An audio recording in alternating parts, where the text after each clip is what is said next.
I'm here with my newfound friend, Nikki Taylor. Oh my Lord, last night you blessed my heart. Thank you. God is this, you're looking at a miracle right here. This lady right here is a miracle. And all of you know that my heart is working with women in recovery. And I was sitting in with Joseph Haberdink, which I've shared him, and he is an amazing, hope to have his interview on here with this. But he is an amazing artist who was a full-blown addict, and he was singing gospel music and a lie. And he said he has a song, When the Lights Go Down. When the lights go down, that's who you really are, That's isn't right. it? And he was singing and ministering, and I seen this little hand go up in front of me, and I saw her worshiping her God, and I thought, oh, I know. And I reached up and I said, I prayed for her, and then I said, I know you, but I don't know your story. I know your story, but I don't know your story. So we're going to find out her story, because this lady right here has been clean for 3 years. Almost 3 years. April 10th will be 3 years. I'm so proud of you. Yeah, thank you. Oh, I'm going to share this with all my girls. I've seen so many lives turned around. I've seen people with felons that have been dismissed. People get their kids back that they said they'd never get their children back. Right. God is able to do it. That's right. Now, we were talking to you when we came in. Your aunt owns this shop, and it's called This'll Do Nicely. This'll Do Nicely. And it's a gift shop right here in Pigeon Forge, not far from the Clont Center where the National Quartet Convention is. So all you National Quartet Convention people, come on up here and shop, because you know what? I heard that they may be closing their doors. Yes, ma'am. But God. But God. Woo! Yes, He can do this. That's right. But God. So we're believing him for a miracle. This is going to turn around, and to God be the glory. So if we get all those people from down there to come up and shop, hey, that'll help ends meet. You can do it. God is a miracle working God, and we're going to send people your way. But I want you, this is called Come Share the Joy. And I simply share the joy of my salvation wherever I go. And today I am here, and this will do. Yes, ma'am. With my new friend, Nikki. Yes, ma'am. And she's going to tell you her story. Yes, ma'am. Let's see, where do I need to start? Well, let me just start by saying, as a child, I knew the Lord all my life. My aunt, that's so very dear to me, she always made sure that we were in church. And I come from a family of addicts. My mom is an addict, and my childhood was not always great. I had went through some abuse as a child with my stepfather, and we really had just kind of a rough childhood, and my aunt, she's always been here, always been there for us. When my mom would go off to rehab, my aunt would make sure we were taken care of. And I have a younger brother and a younger sister, and they both themselves, one knows he struggles with addiction, and my sister, she's not to that admitting and accepting stage yet. But I can't even pinpoint. Probably 2007, 2008, I started doing drugs with my kid's father. I have 2 children. I have a boy and a girl. And it just progressed from there. It started out small, and then it went from one thing to another thing. And, before it was over, I was a whole trash can addict, everything. I went from, doing it the normal ways to full-blown IV drug use. In 2021, I got arrested, because sometimes, when God's telling you, sit down. Sometimes jail is good, right? Child, you need to, you need to sit down and do some soul searching and changing. And when we don't listen, then he makes a way for us. Absolutely. And, I used to say I wouldn't wish jail on anybody, but I'm here to tell you, if jail's what it takes, there you go, to sit I say you that all down the time. And get you sober, you're safe haven, wasn't it? Listen, they'll feed you 3 square meals a day, and you got a bed and somewhere to sleep, and just use that time to get yourself right. I went straight from jail in the back of a police car, 3 hours away from home. The judge let me know real quick that, because I had already been through drug court in 2017. And drug court, I just flew under the radar, did what I had to do, because I had reservations. When I get out, I'm getting high again, and I had those reservations, and I did. So when I went back in front of the judge in 2021, he was real sure to let me know that he had already listened to my story. He didn't want to hear it again. For drug court, and that he listened to all the times that I went through detoxes, and my parents would drop me off and I would beat them back to town. God love your heart. So he told me that I needed to retire my running shoes, and that he was going to make sure that I was far enough away that I would not get to run back. That's it. So he did. He shipped me off 2.5 hours away from home, and I went in the back of a police car with my jailhouse wipes. That's all I had. Your heart. But I'm going to tell you, when I got to that place, it was the most peace that I'd had in so many years, you know. And I went, you know, we done 6 meetings a week.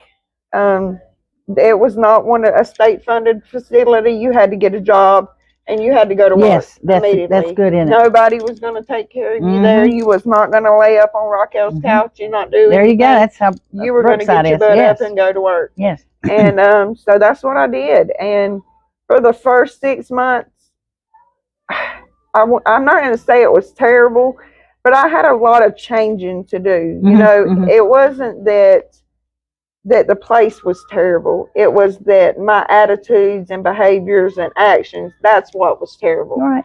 You know, that's not how, you know, normal women behave, you know, and hard to trust women, you said. Yes, ma'am. And it took me some getting used to that, you know, and I got a sponsor, and she is absolutely amazing. And she loved on me when I couldn't love on myself. And my director loved on me when I couldn't. She was tough on me, but she loved me. Yes. And I have no doubt in my mind of that today, that anytime I need either one of those women, that they're there. They're there. And they have been multiple times. And then I worked a lot at the rehab, so I didn't get to go to church. I worked every Sunday when I was at that rehab, and I worked hard, very hard, and I saved money. And all I ever could remember telling myself was, I will not go back to Hazelhurst, Georgia. That's where I'm from. I will not do it. I have family there. My mom, my dad's there. My kids are there. But without my recovery, I'm nothing for none of them. I do nothing but, you know, when in active addiction, I stole their time, their worries. I done all of that. And, you know, they don't deserve that. They don't deserve that, Nikki. So I have to do what I have to do to show up, suit up and show up now. And that, you know, for me took moving away. And until I got the opportunity to move up here, that took me sitting still in a mandated rehab. I was mandated for 12 months. I stayed 15 months because I was determined I wasn't going back. And I just was going to sit there and be still until God told me to move. And then my aunt called me, and she's like, so I'm opening a business, and I want to know if you will come up here and help me run it. And I said, absolutely. You know, and I done the whole probation thing and got transferred out of state. In the state of Georgia, if you are 2 years out of getting in trouble and you don't get in no trouble, they put you on non-reporting probation, so you don't have to deal with all that. And that happened just a short while after I had gotten up here. And the one thing that I can tell you in the past year and 3 months that I have really worked on tremendously, and that is my relationship with God. Yes. This business and the church that I go to, I have grown so much, and I just love it. I don't have any friends hardly up here other than my church friends and the people that I work with, because, you know, I'd rather have no friends at all than have the wrong friends. And you just told me that you're doing the Passion. I am. We have the Passion Play in the Smokies at Greenbrier. It's Hills Creek Baptist Church puts it on. And I am participating in that. That's kind of out of my comfort zone, but I am doing that. And we're really reaching a lot of people. This past weekend, on Friday night, we had like 130 there. Saturday night, we had over 150 awesome. There. And it's really been a blessing. Yes. It's really been a blessing to me to be a part of that. And I never realized how big of a blessing it was. The first night that I done it, the pastor's stepdad, he looked at me right before the show started. He said, Nikki, let me ask you something. He said, almost 3 years ago, would you have thought on a Friday night that you would be witnessing and telling people about God Yeah. and his story? And I said, no, sir, I would not have thought that. And the entire performance, I squalled like a baby. God love her heart. I come home, I hit the door, I dropped all my stuff, and I just went in there and I loved on my aunt and told her how much I appreciated her for, you know, all that she's done for me, because she's done a lot for me. I've been married since 2010. Mm-hmm. We separated in the beginning of 2012, and I've been married to him all this time. The 18th of this month, I went through divorce court. I got joint custody of my children. I have set visitation with them now. Awesome. And I'd been saving, you know, my fiance, he'll be up here in December. He's also put himself through a year in a program after being in jail a year and doing RSAT, which is Residential Substance Abuse Treatment Center. Mm-hmm. He done all that, and then he put himself in a year program, and he completes that in December, and he'll be up here, and he's still dealing with probation and stuff. So I had to try to find somewhere to live up here, which is extremely hard and high, expensive, right? And expensive. Yes. And I've been doing that for a couple months, and just at the beginning of the week, I found a place to rent, got a home, fixing to start working on it. You know, God really shows out, you know. And my aunt was telling me, because I was so discouraged, my aunt was telling me that I just had to trust God and get out of the way. And when I done that, I mean, things have just been unfolding one after the other. And that's who he is. And then and you were just in the play, and you're an angel, right? Yes, in ma'am. The play, she's an angel. And I want to ask you one more question. Yes, ma'am. I noticed last night when she had her hand up, praising God, there was a tattoo here on your arm. Yes, ma'am. And my 2%. And it says it's a 2 with a percent. And I asked what that meant, and you want to tell them. Yes, ma'am. 2% of meth and heroin addicts make it out into recovery and never use again. So I got this tattoo with a young lady that I was in rehab with, who used at the rehab and OD'd, and I gave her CPR. So me and her become really close, and before I left, me and her got this tattoo together. 2%. You're one of the 2%. Yes, ma'am, I am. It's a daily reminder. And you can be one of the 2%. I don't know where you're at, what you're doing, but you can be one of the 2%. Yes, ma'am. That's awesome. My friend Marty has the Misfits Mission, and she's got 13 different cities that she works in now. And you know what? One of her things is she goes into the dark and pulls them out one at a time. Yes, ma'am. Christians, we got work to do. It was not until the first time that I retched a sandwich to a homeless lady on the street. I didn't want to go out there. They scared me. Under the bridge. I was under the bridge with a group of people. And I was scared. I was going to sit in the car. They said, if you're not comfortable, you just sit in the car. And I'm thought, I'm the driver. I'll sit right here. But then the Lord spoke to me. There was a little lady to the side, and she had a cup of soup. And he said, get out and help them. They had about 30 people they were trying to serve. My friend went around the building and came back with all these people. And I'm like, oh, my goodness. And the Lord said, you need to help them. I'm like, I don't want to. I don't want to get out. I'm afraid. He said, Debbie, go reach her a sandwich. I went and I reached her a sandwich. I said, would you care for a sandwich? And this sweet little voice said, yes, please. Mm-hmm. And that very moment, Nikki, when I reached her that sandwich, I was reaching it to the hand of God. That's right. Because he said, whatever you've done for the least of these, you've done it unto me. You've got work to do out there, and you know it. Yes, ma'am. And this girl right here is going to be like Marty. She's going to go get them out one at a time of the darkness. You can too, my friend. You can go out into the dark. You can go into your neighborhood, your next door neighbor, the neighbor's son, the neighbor's daughter. Love on these people instead of putting them down. I often would look and I think, why don't they just get a job? Why do they live right? There's a story. Yes, ma'am. Behind every addict, behind every alcoholic, there is something that traumatic happened that put them in that place. You shared just a little bit of yours. Yes, ma'am. And I sincerely ask anyone struggling with addiction, you know, find you a sponsor, work the 12 steps of the program. Yes. That is how I found freedom. I'm not going to tell you that that's the way to be for you, but I found the freedom from what made me use and continue to use through the 12 steps of the program. Yes, I'm a facilitator of the 12 Yes, steps, ma'am. and we had it in our church basement.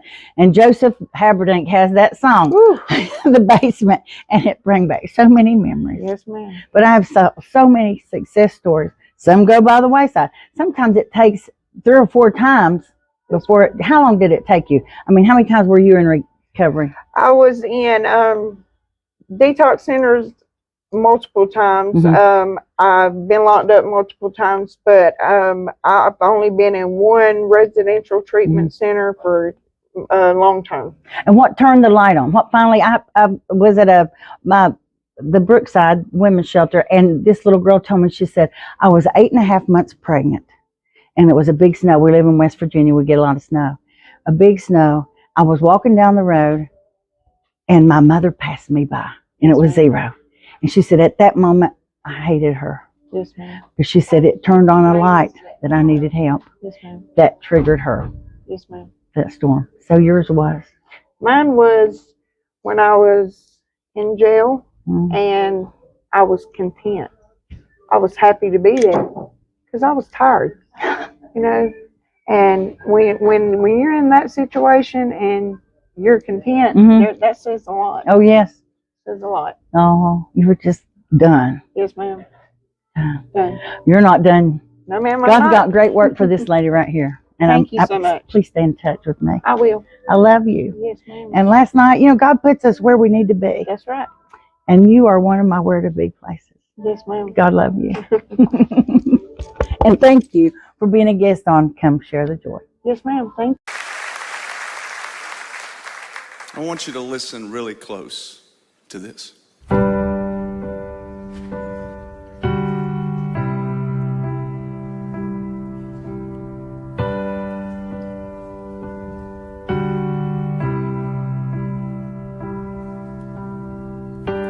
On any given Sunday, the saints are in the pews. They sing their songs and say amen as the preacher brings good news. They gather round the altar and call on Jesus' name. He never fails to meet them there. Lives are always changed.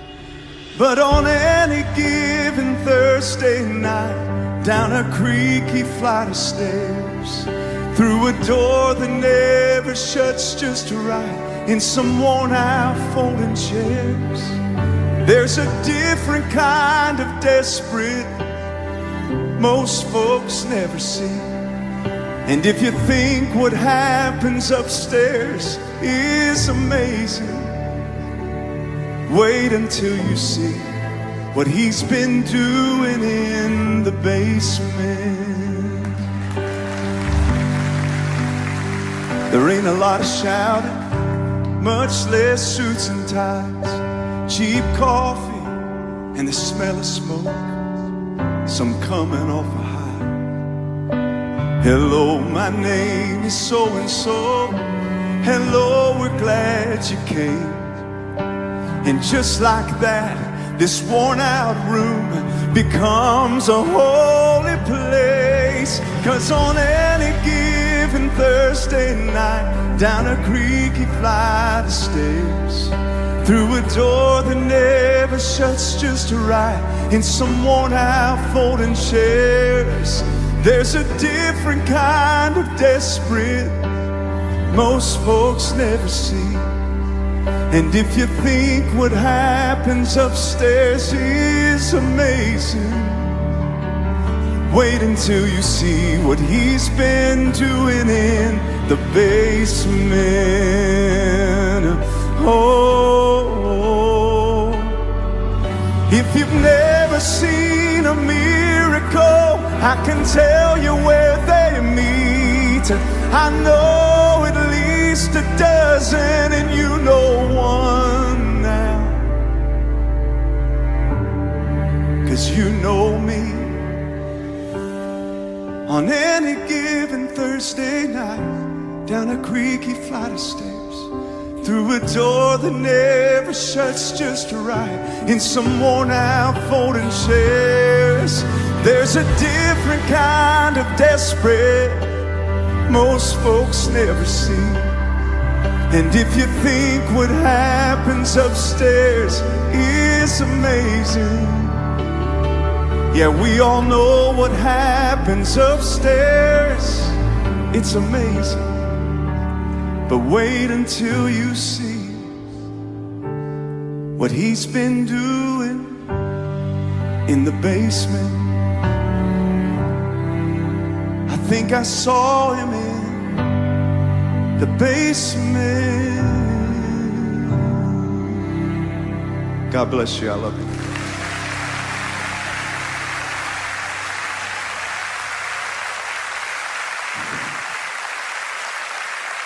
If you're grateful for the grace of Jesus, will somebody give the Lord a hand for what he's done in your life? Amen.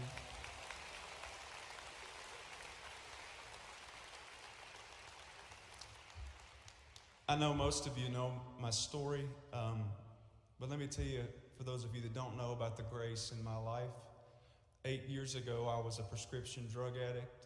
My life was in ruins. I was wasting my talent. I was a liar. I was a con artist. But the grace of Jesus did a miracle in my life. And now I travel all over the country. And I tell my story everywhere I go. Even if I go back over and over and over again, I still tell my story because you never know who's going to be in the audience. Somebody out there may need to hear the truth that the grace of Jesus, it really is amazing. And what it's done in my life. Today's a special day. Every day is a special day. Today is really special. Today is 2,687 days since Jesus miraculously set me free. And if he did it for me, he can do it for your kids. He can do it for your grandkids. And he can do it for you. There's a song that I've always wanted to sing on this stage, but I've never had the time to do it. And this year, because there's less groups, we have more time. And I've had this song on my heart all week long. And God kind of confirmed it when Lindsay came to me and she said, you need to do When the Lights Go Down. And I want to do this song specifically for every singer in the audience tonight, but I also want to do it for every person, every single person in this auditorium. I wrote this song from a singer's perspective. I'll never forget, I was going to bed late one night and I turned off the lights and I was in the throes of my addiction, and when I turned off the lights, God said, who are you now? The lights are off, there's nobody watching, it's just me and you. Who are you right now? Because the man that you are right now, that's who you really are. And I laid down in bed that night and I thought, man, I want to be a good man. I want to be a man of integrity and character, and I know I'm not that man right now, but God, if you could help me,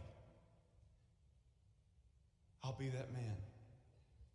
And I laid down that night and I wrote these words to encourage me. But I'll never forget, I went to the product table after I recorded this song, and a lady came up to me and she said, would you sing When the Lights Go Down? And I said, are you a singer? And she said, no.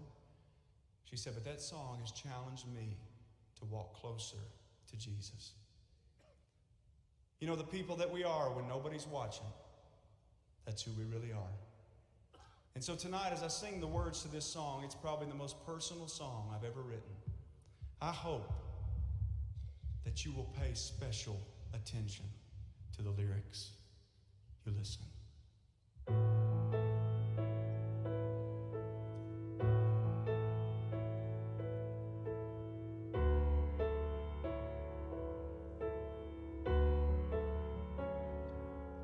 Each night I take my place.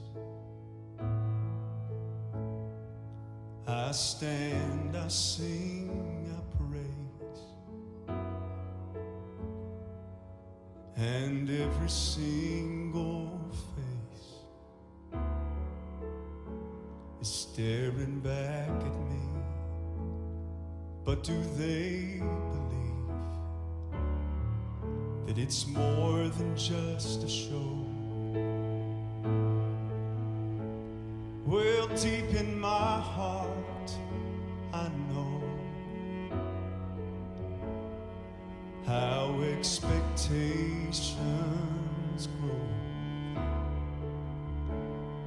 when you claim the king to be your everything. But when the lights go down, when there's no song and no sound, where can my heart be found? What kind of man am I gonna be when the stage is bare and there's nobody there? Will it still be my prayer to live the life they all think I lead? And will I be like who I sing about when the lights go down?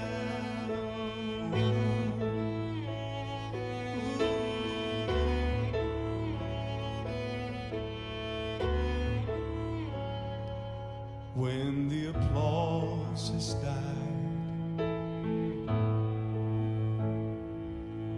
and every tear has been cried,